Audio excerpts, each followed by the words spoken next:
Olá, nós estamos outra vez juntos para estudar a Palavra de Deus. É tão bom nós participarmos juntos deste momento que é crescimento para todos nós.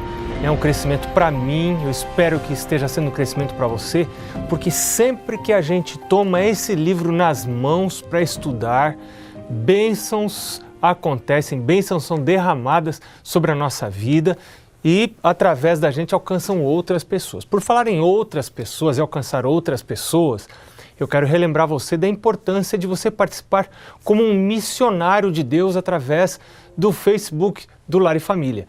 Você pode não só curtir a nossa página, mas você pode compartilhar as publicações, aumentando o alcance das mensagens que são veiculadas aí através do nosso Facebook e também do nosso Instagram.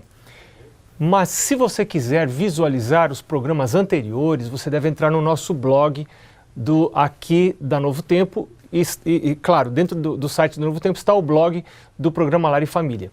E você também pode fazer o seu pedido do curso Família Feliz. Antes da gente ir para a Bíblia, eu quero ler para você um trecho deste livro aqui, o livro Orientação da Criança, que está dentro desta coleção de livros que não está à venda por aí, mas alguns já têm, vários de vocês já têm. E senão você pode até encontrar esse livro em forma digital. Mas na página 360 desta versão aqui, porque esta é uma versão nova, provavelmente da versão antiga seja a página 518, tem na verdade eu estou lendo um capítulo todo, há um capítulo todo nesse livro muito interessante sobre o culto da família. O título do capítulo, o capítulo 78, é O Poder da Oração. Esse capítulo tem servido de referência para mim e para minha casa ao a gente realizar o culto da família. Eu tenho falado várias vezes aqui que o culto da família deve ser curto.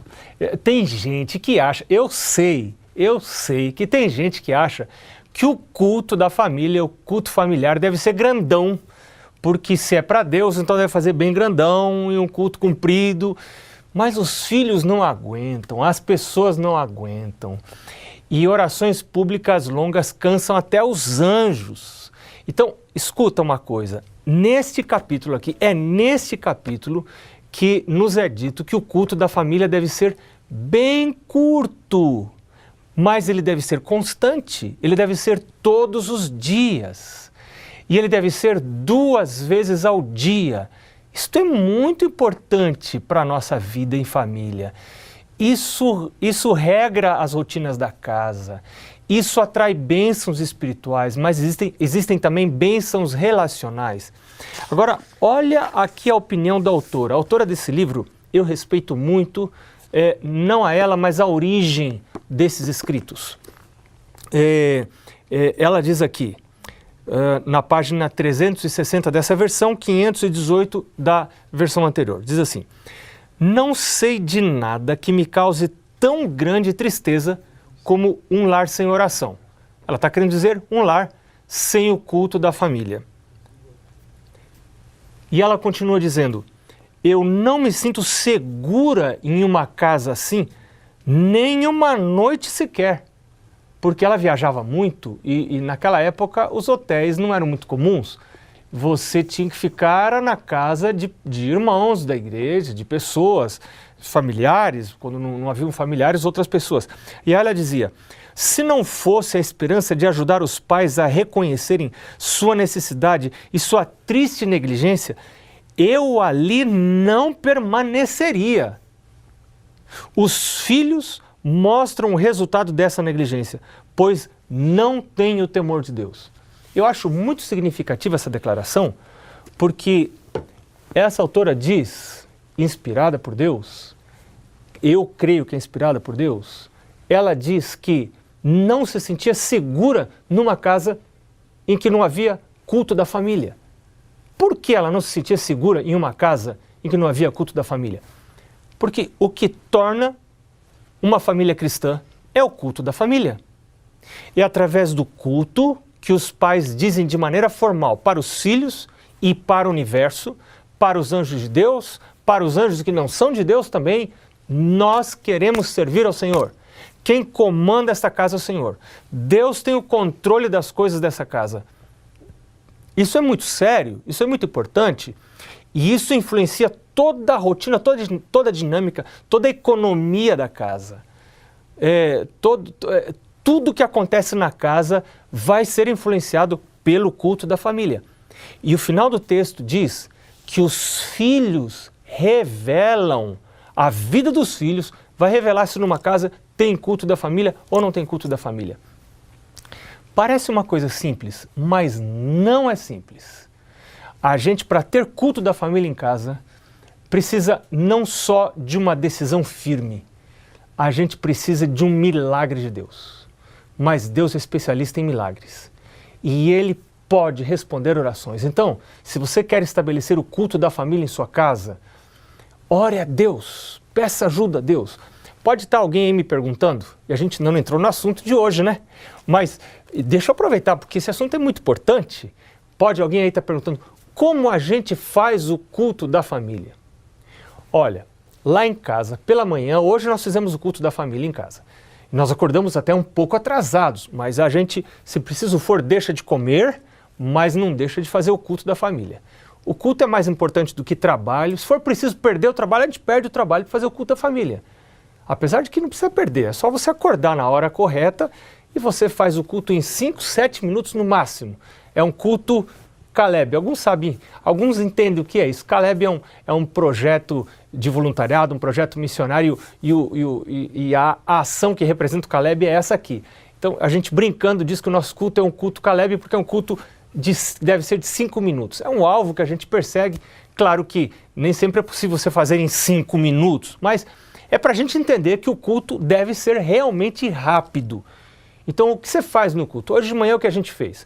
Nós escolhemos um hino, pegamos o hinário, abrimos, cantamos um hino, terminamos o hino, nós lemos uma página de um livro que nós compramos. Nós compramos todos os anos esse livro.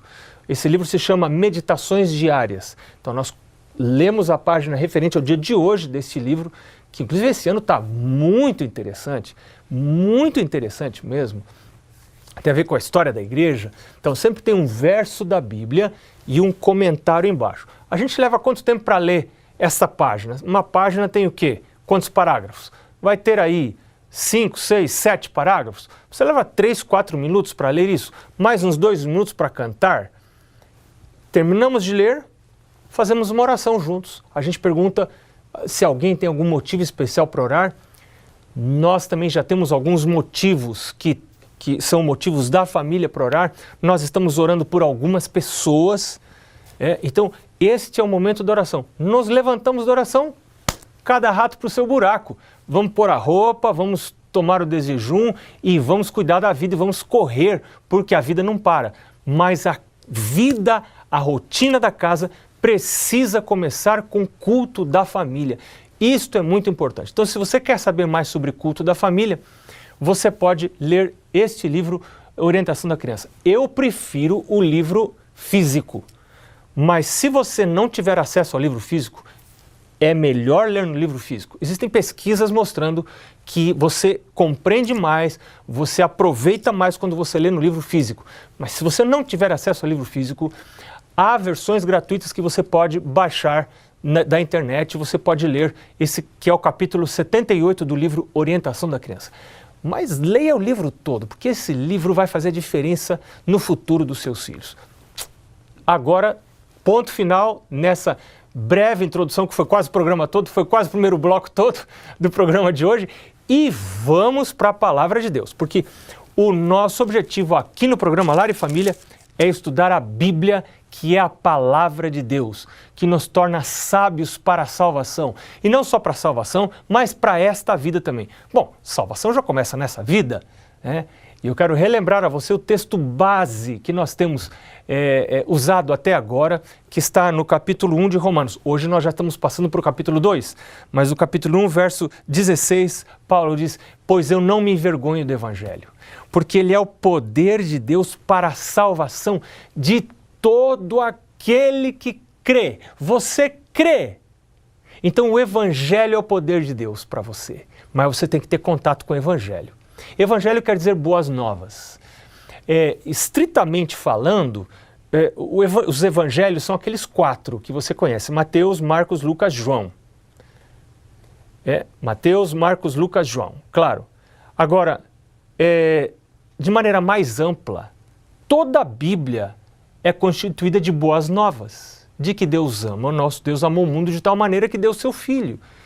Todo o plano de Deus são boas novas. Então, a gente, de maneira ampla, poderia dizer que toda a Bíblia é o Evangelho. Então, se você crê em Deus, agora você precisa começar a buscar o Evangelho, ler o Evangelho, desenvolver rotinas diárias de leitura da Palavra de Deus e deixar que a Palavra de Deus tome conta da sua mente e comece a afetar e influenciar os seus processos mentais, os seus pensamentos, as suas reações, as suas ações. Existem pensamentos que nós não temos a permissão de ter. Isso se chama higiene mental. Eu preciso saber que tem algumas coisas que eu posso pensar e tem outras coisas que eu não posso pensar. Eu não tenho liberdade para pensar. E eu devo lutar ativamente contra esses pensamentos. Mas como que a gente luta contra pensamentos impróprios? Colocando outros no lugar. Não adianta você lutar contra pensamentos impróprios dizendo assim: a partir de agora eu não vou mais pensar nisso. Não adianta. Você, ao dizer eu não vou mais pensar nisso, acabou de pensar. Então, como que você afasta pensamentos inapropriados da sua cabeça? Você precisa colocar pensamentos novos. Você precisa colocar outras coisas. E eu quero oferecer para você a sugestão de colocar a palavra de Deus na sua mente. Davi disse: escondi a tua palavra no meu coração para não pecar contra ti. Então, quando você esconde a palavra de Deus, você memoriza a palavra de Deus, você sublinha a palavra de Deus e deixa que ela tome conta dos seus processos mentais, do seu raciocínio, dos seus pensamentos, das suas emoções. E então, Deus começa a proteger e começa a aparecer salvação para você. E quando vem salvação para você, vem salvação para a sua casa também. Bom, o texto de hoje está em Romanos capítulo 2, o primeiro texto é o verso 4. Você já vai abrindo a sua Bíblia aí, porque a gente vai para o intervalo agora. E na volta do intervalo nós vamos ler capítulo 2 de Romanos, verso 4. Até já, voltamos já já.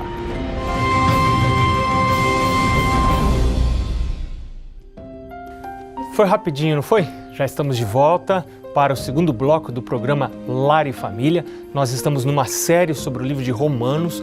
Eu quero aproveitar esse iniciozinho para relembrar você de curtir o nosso Facebook, compartilhar as nossas publicações, também seguir o nosso Instagram.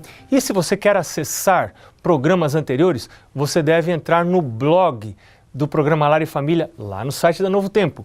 Se você quer contato com a gente, utilize o Facebook. Essa é a melhor maneira de você entrar em contato com a gente aqui do programa Lar e Família. Vamos para o estudo da Palavra de Deus? Pegue aí a sua Bíblia. Claro, se você tem condição de estar com a sua Bíblia em mãos agora. Romanos capítulo 2. Eu quero só relembrar a você que Paulo escreve o livro de Romanos para a igreja cristã que estava começando a se formar em Roma. E você lembra, nós já estudamos isso em programas anteriores, que por volta do ano 49 da nossa era, começou a haver uma celeuma, uma briga, uma controvérsia tão grande entre judeus e cristãos, porque alguns judeus se converteram ao cristianismo e alguns gentios, ou seja, que não eram judeus, se converteram ao cristianismo, e esses conversos, tanto dos judeus como dos gentios, formaram a primeira igreja cristã. Mas esses judeus que não se converteram, que permaneceram no judaísmo apenas, eles começaram a perseguir e discutir e brigar, e houve uma confusão tão grande em relação a esse assunto que o imperador Cláudio, no ano 49, expulsa todos os judeus de Roma. Não quero confusão aqui, vão todos embora, e expulsou todos os judeus de Roma.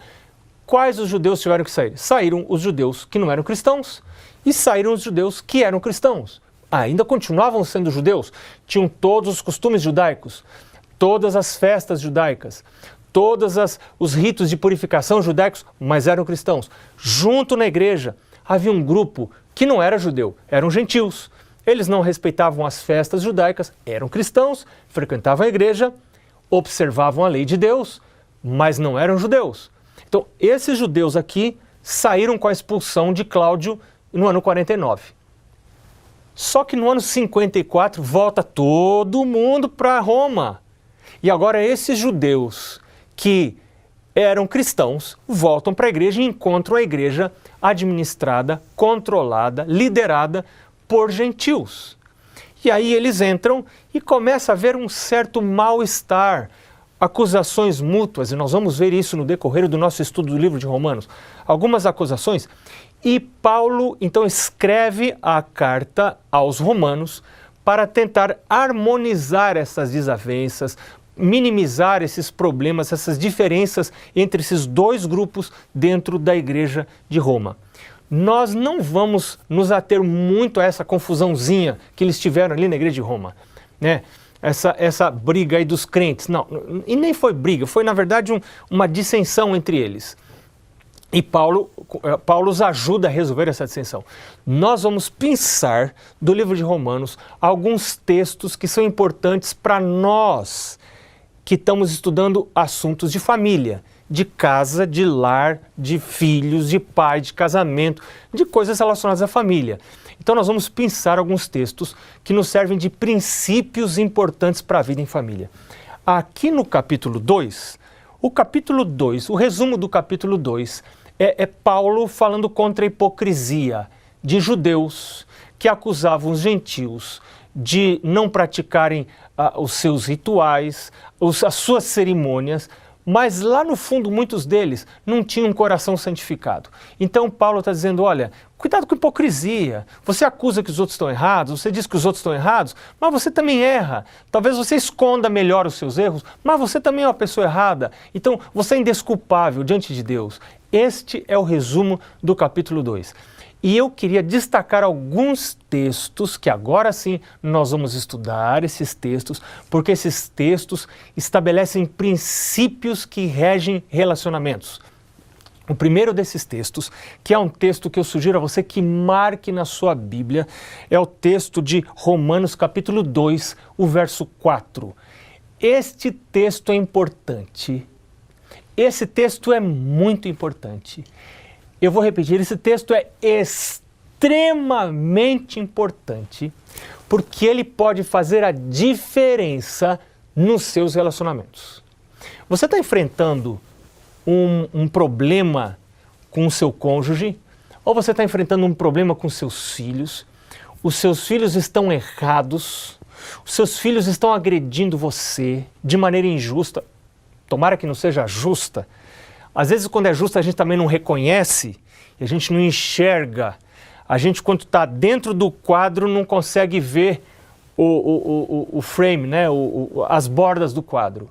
Então, é muito difícil a gente reconhecer os próprios erros. Mas vamos deixar isso para lá? Vamos pensar, você está sofrendo porque tem filhos que estão atacando você, estão agindo de maneira injusta com você, ou você está sofrendo por algum membro da família estendida que tem atacado você, que tem maltratado você, você está sofrendo abuso por uma sogra, talvez a sua seja única, porque as sogras são muito queridas normalmente, talvez a sua seja única, mas você está aí sofrendo um certo abuso, não sei qual é o problema que você está passando aí na sua casa. Talvez o problema seja com o seu cônjuge, que está maltratando você, o seu cônjuge está abusando você. E olha, eu não acredito nessa história que é só mulher que sofre abuso, não. Não é só mulher, não. Tem homem sofrendo abuso, é que homem tem vergonha de contar. Mas tem homem sofrendo abuso dentro de casa, assim. Não importa, homem ou mulher, está sofrendo abuso dentro de casa? Abuso não é uma coisa correta. Nós vamos ter uma outra série de programas no futuro falando sobre abuso. O abuso não é correto? Claro que não é. Mas como eu devo reagir? Então, nesse texto, Paulo vai explicar como que Deus reage ante o pecado, ante o nosso pecado, diante do nosso pecado. Nós somos pecadores. Nós ofendemos a Deus. Nós não queremos saber de Deus. O que Deus faz para nos levar ao arrependimento? Será que Deus fica fazendo ameaças? Deus fica dizendo assim, olha, cuidado aí, hein? Cuidado aí para você não me ouvir, a minha mão vai pesar sobre você. Olha, tem um fogo bem quentinho esperando você, hein? Cuidado aí, se você não me ouvir. É assim que Deus age? Tem gente que acredita nisso. Tem gente que está ensinando esse tipo de coisa. Agora, qual é a estratégia de Deus para me levar ao arrependimento? Qual é a estratégia de Deus para levar você ao arrependimento? Então vamos a esse texto. Esse texto eu queria que ficasse muito bem destacado a estratégia de Deus para levar alguém ao arrependimento. Se eu entender a estratégia de Deus, eu devo compreender que se eu agir como Deus age, esta é a minha única esperança de resolver o problema. E se eu não resolver desse jeito, não vou resolver de outro jeito. De outro jeito eu só vou piorar. Então, qual é a estratégia de Deus? Romanos capítulo 2, verso 4. Paulo diz assim, ou desprezas a riqueza da sua bondade, bondade de Deus, e tolerância, e longanimidade, ignorando que a bondade de Deus é que te conduz ao arrependimento. Olha, Paulo aqui está falando de várias coisas. Paulo está falando da riqueza da bondade de Deus, da tolerância de Deus. O que é tolerância? Tolerância é flexibilidade, tolerância envolve suportar. Não está confortável, mas você vai aguentando. Longanimidade é outra palavra que ele usa aqui. Longanimidade é a tolerância ao extremo. Quer dizer, o ânimo longo você pode esticar, que ele não arrebenta, estica, isto é longanimidade. E o outro provoca, e você está ali suportando. Isso se chama longanimidade, um ânimo longo. E Paulo está dizendo aqui que é justamente isto, a bondade de Deus, que me conduz ao arrependimento. A única coisa que pode conduzir um filho, um cônjuge, uma sogra, um sogro, um cunhado, um tio, uma tia, não sei, quem quer que seja, que errou contra você, que está errando contra você, que está abusando de você, a única maneira que existe para levar essa pessoa ao arrependimento não é ameaça, não é xingamento, não é discussão, não é arrazoado, não é a lógica. Quem está errado, na maioria das vezes, já sabe que está errado, mas continua errando. Nada disso vai ajudar. Só tem uma coisa que pode resolver. Deus, na sua sabedoria, Jesus, na sua sabedoria, usou esta única coisa, que é a bondade. E a gente está falando aqui do ministério da bondade. Bom, você vai ter que tomar uma decisão. A sua decisão, e eu também, nós temos que tomar uma decisão.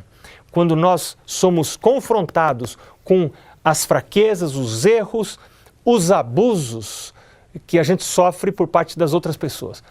Ou nós seguimos a inclinação da nossa própria cabeça, somos sensuais, fazemos aquilo que os sentidos mandam fazer.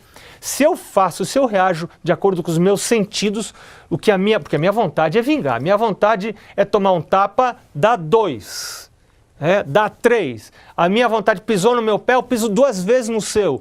Essa é a minha vontade, essa é a minha inclinação natural. Mas eu preciso optar entre seguir aquilo que eu acho que eu devo fazer ou seguir aquilo que a palavra de Deus acha que eu devo fazer e me indica para fazer. Então aqui nós estamos recebendo um conselho precioso da palavra de Deus. Se você está sofrendo, hoje Deus está chamando você para exercer o ministério da misericórdia. E nessa maneira você se une a Cristo nos seus sofrimentos. Como Cristo sofreu para poder salvar, você talvez esteja sendo chamado para se unir a Cristo nos sofrimentos de Cristo, para poder salvar, para poder ajudar alguém, para poder levar alguém ao arrependimento, não esfregando no rosto da pessoa o seu erro, não, mas demonstrando bondade, demonstrando amor, demonstrando carinho. Carinho e bondade não é falta de limite, é manter os limites, mas carinho, bondade, amor, esse é o chamado de Jesus. O chamado de Jesus para a gente ter um coração novo. Eu quero pedir a Jesus, Jesus me dá um coração novo. Eu quero ser bom, não quero ter ações boas, eu quero ser bom. Só o Espírito Santo pode me fazer bom. Vamos pedir isso para Deus hoje. Vamos pedir para o Espírito Santo um coração novo. Deus abençoe você. A gente volta no próximo programa para continuar a falar sobre esse tema. Até lá.